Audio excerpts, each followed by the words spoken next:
அப்படி வரும்போது நம்ம தாத்தா பாட்டன் காலத்துல கொண்டு வர்ற மாதிரி தூக்கு போசியில கட்டுச்சோறும் கடிச்சுக்கிறவங்க கொண்டு வந்து சாப்பிட்டுட்டு போயிட்டா எந்த தொந்தரவுமே இல்லைங்கய்யா.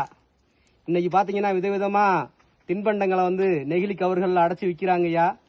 அதை வந்து தங்களோட வசதி தகுந்தாப்புல கொண்டு வர்றீங்கய்யா.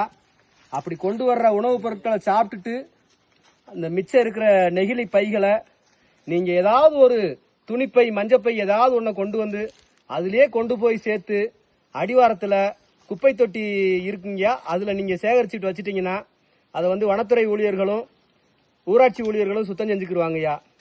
இந்த மாதிரி நீங்க கொண்டு வந்து போட்ட குப்பைகள் எத்தனை ஆண்டுகளுக்கு முன்னாடி இருந்துன்னு தெரியலைங்கய்யா. ஒவ்வொரு வாரமும் வந்து நாங்க சாக்கு சாக்கா எடுத்துட்டு வர்றோங்கய்யா. இன்னுமே தீர மாட்டுது. அல்ல குறையாத பொக்கிசம் இல்லைங்க. இது நம்ம வன உயிர்களையும் இயற்கையின் எழில் வளங்களான மரங்களையும் அழிச்சுக்கிட்டு வர்ற ஒரு பெரிய ஆபத்தான விஷயம் தாங்க நெகிழி. அதனாலங்கய்யா இனி வரும் காலங்கள்ல அவங்கவுங்க கொண்டு வர்ற தின்பண்டங்களோட நெகிழி கவர்களை தாங்களே கொண்டு வந்து கீழே வந்து சேர்க்குமாறு உங்களை கையெடுத்து கும்பிட்டு கேட்டுக்கிறீங்க. ஓம் நம சிவாயங்க ஐயா. ஓம் நம சிவாய.